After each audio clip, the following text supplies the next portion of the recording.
Hey, this is Mike. Thank you so much for choosing this video. I am in Whiteville, North Carolina, visiting Van Underwood, Chrysler Jeep Dodge Ram, and I'm checking out a 2022 Jeep Wagoneer at night. So this video focuses on the interior and exterior lighting of the vehicle. Check my channel for the full overview. First, I want to point out that if you want to have the engine running, the vehicle on, and all the exterior lights off, you will have to turn the headlight switch completely off, then engage the parking brake, and then all the exterior lights will be turned off. If you have the headlight switch completely off, but the parking brake is not engaged, then these very bright daytime running lights will be on, and a bright LED white light. When I turn the headlight switch to the parking light position, the daytime running lights still stay on. And so it's basically the same there on the front, but the side markers are now on. So in this, here in the front is an amber side marker.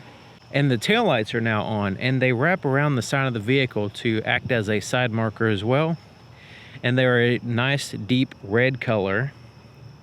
The camera kind of makes them look a little orangey, but they are a deep red. The turn signal indicator just takes the same spot as the daytime running light, but it's a very bright amber light. It just changes to a very bright amber light. It's actually a little bit brighter than the white light. It's very bright. And it can be seen from the front and the sides. Kind of wraps around the front there. Not quite as bright there on the side. There's also a turn signal indicator here on the side mirror. It's also an amber color. You can see it from the front, the side, and the back.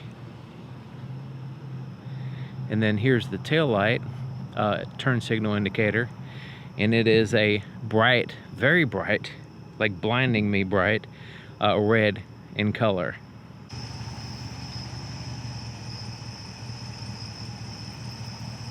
Now I have the LED low beams on and the fog lights. So the headlights are on the low beam side is a projector LED, and Jeep calls it the Jeep Performance LED system. And that's for the low beam only. And then the fog lights are a multi-reflector, and it's a very low position. Have to dip the camera really low for that to actually pick up the beams there. And that's what you want for a fog light, because it actually shines below the fog.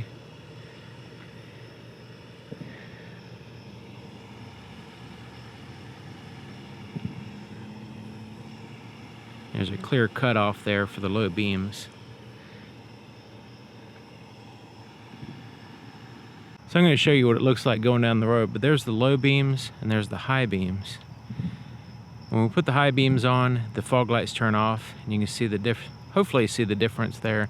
It's a much further distance and more spread out. So now the high beams are on, and the high beams are a reflector there, and the inner portion is now illuminated, and that's a reflector. It's quite bright, so I'm trying to pick it up here on the camera for you. Bring the brightness down. So the outer portion is the low beams, and the inner portion is a high beam. You see right there, the inner portion is now illuminated, and we still have that upper daytime running light illuminated as well. So it kind of blends together because it's so bright, but hopefully you can tell the difference there.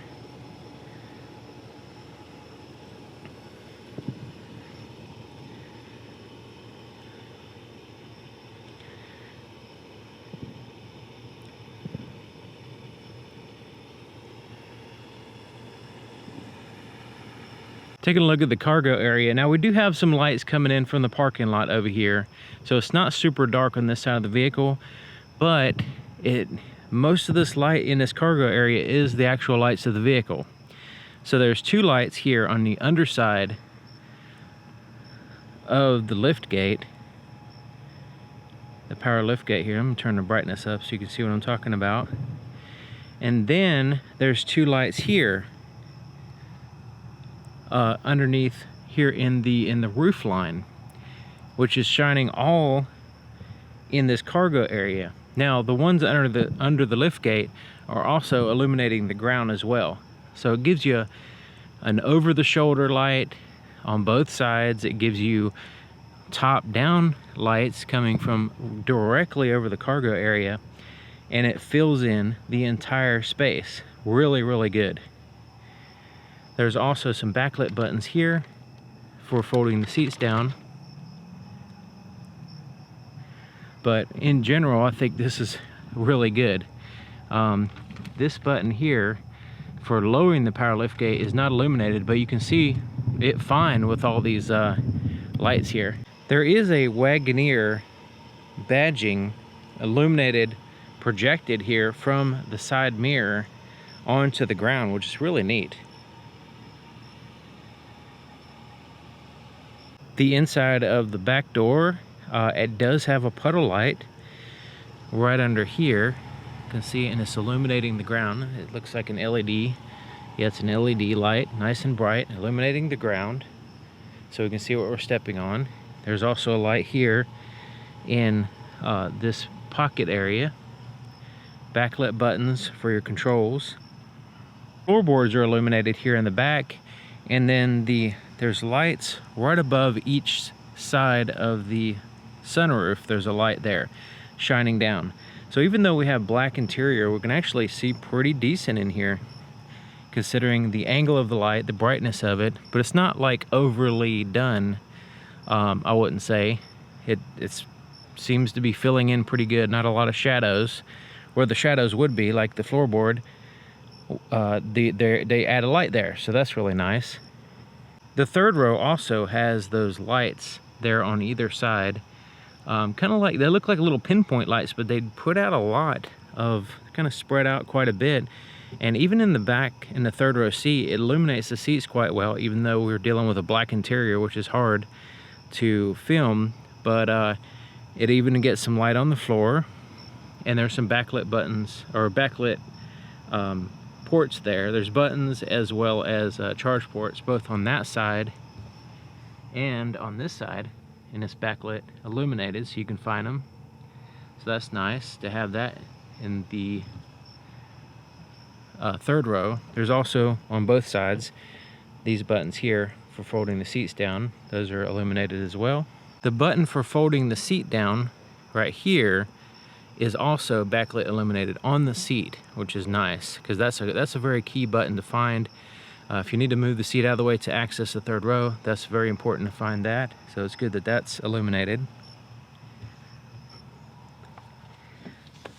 So right in here, we have the little screen and the buttons there, and backlit illuminated charge ports, a 12-volt power supply, and there is a another plug in here that's not illuminated, but the 12-volt one is. So you can see mostly pretty good there. The compartments are dark, the cup holders are dark, but not too bad. Check out the front, looking nice. So when we open this front door, this WAGONEER kind of serves as a puddle light or an approach light. You know, it's mostly just for looks though, but it does kind of help a little bit. But as we open the door, there's another light on the inside that serves as a puddle light. And that's on the underside, just like the back door. There's lights in here as well, here in this compartment. And then you have the backlit illuminated controls. Floorboard illuminated. There's some backlit buttons here on the left. And here in the front, the lights are more concentrated there in the center part, but they are seem to be a little bit brighter and spread out. So you can see they illuminate the center part a lot, and it even spreads out to the seats quite a ways. So very bright light, and all LEDs in this vehicle, 100%. Okay, so I have the door open so you can see what it looks like with the lights turned on here.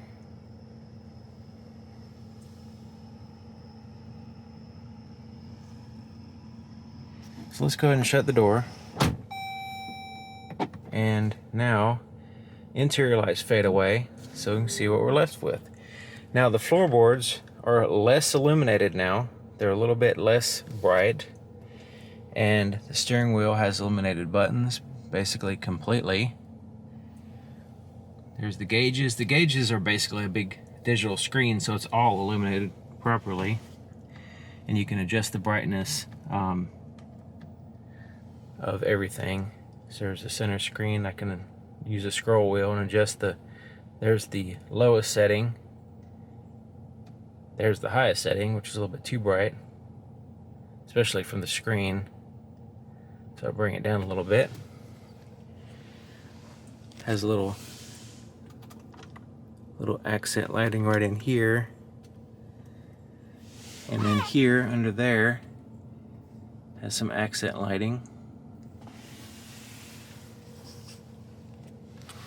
Here on the doors are also, now that it's dark enough, I can actually see this accent lighting just kind of right above the wood grain. Just looking really nice. Same thing in the back door. If you can see that, but right above the wood grain is, yeah, I think you can see that as accent lighting right above the wood grain, right around here, and there. It's very subtle. I mean, it has to be really dark for you actually to see it, but and you can adjust that separately. And I got it full blast, but you can see it fading in and out as I adjust it. You can turn it off, you can turn it up, and that's as bright as it goes, which is really nice. It's a nice subtle little touch there. Wish it was a little tad bit brighter, but still looks good. All right, so down here in this area is a compartment, and it has some backlit illuminated buttons. So there's HDMI, USBs and stuff, but the compartment itself is dark. There's no light in here.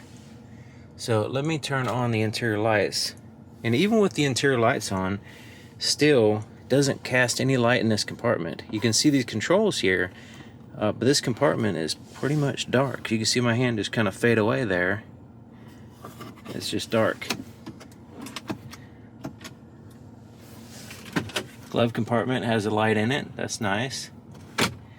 Seems to be adequate.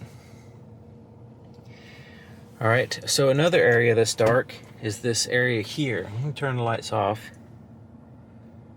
And they'll kind of fade out. You can see there's some cup holders here. It does have a little ambient light shining from up here, which helps out.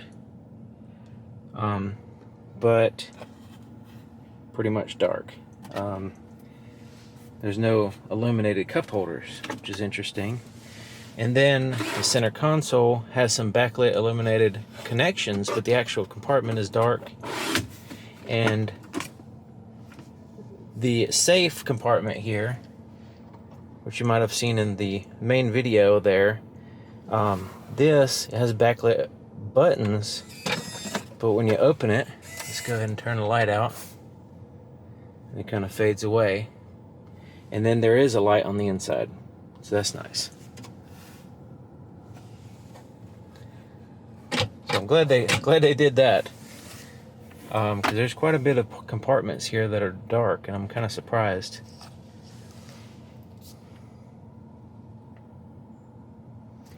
I like the little ring on the shifter. That's pretty neat. Let's go ahead and put the backup camera on so we can see what it looks like. You can see the camera system there. This is the top-down view, and we're basically in just like a parking lot. There's some grass here to the left, so you can actually see the grass.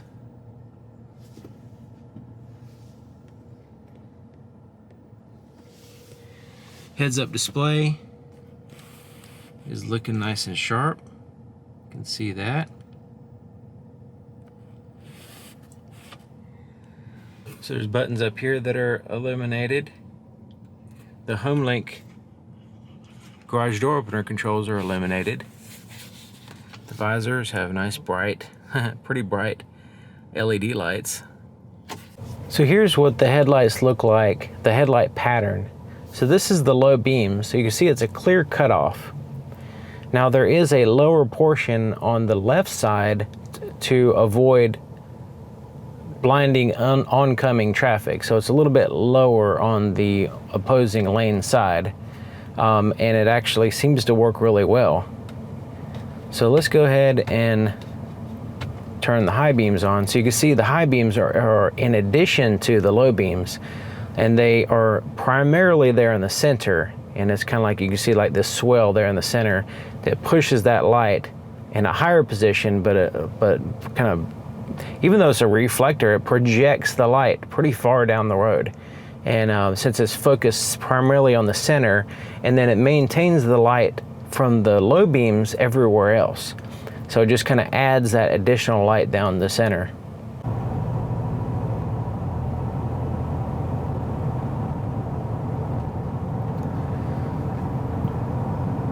I'm really impressed with the low and the high beams on this vehicle. It does a good job of not blinding other people. And on the low beams, on the high beams, it is just a really tremendous push, really in a far distance, and a nice even light all the way to the sides as well. Now, the lights on the side is more of the low beams, and the lights more in the front are the high beams. So that gives you that really far distance. So it's a combination of the low and the high beams. It does a really good job when the high beams are enabled. Now the automatic high beams, there's a lot of false alarms. So it's basically, it dims when it doesn't have to dim. I guess that's, just out of precaution. But so far it hasn't blinded anybody, and it's just been pretty good. So this right here, this low beam right here, even though we're going up a hill, it seems to be fine as far as not blinding people. Sometimes if the cutoff might be a little bit too high on some vehicles, and it will, when you're going up a hill, it kind of blinds them, and it's not good. But this is a really nice view. For one thing, it's a little bit, has a little bit of height off the ground, so you're able to get that good distance with that light. So the light is up high, your eyes are up high, so it gives it, down the road quite a ways and good visibility. Now I'm also impressed with the heads-up display. I have it on maximum brightness, and it is razor sharp, nice crystal clear. And it's not, like, if I'm not focused on it, it's not really a big deal. It's not a big distraction, even though I have all of these stuff on. I mean, I have a lot of stuff on. So I'm very impressed with the heads-up display at nighttime. So far, it's just a pleasure to drive. You see that deer? That was a buck too. But yeah, pleasure to drive. I was able to see the deer, and that's part of the reason why I'm going rather slow through this area, because this time of night there's critters out. But yeah, it's a very impressive vehicle overall. I mean, the interior and exterior lighting is really good. I would say there's some areas in which I can see improvement, but this is the Wagoneer. It's not even the Grand Wagoneer. So maybe the Grand Wagoneer will have the improvements that I'm looking for.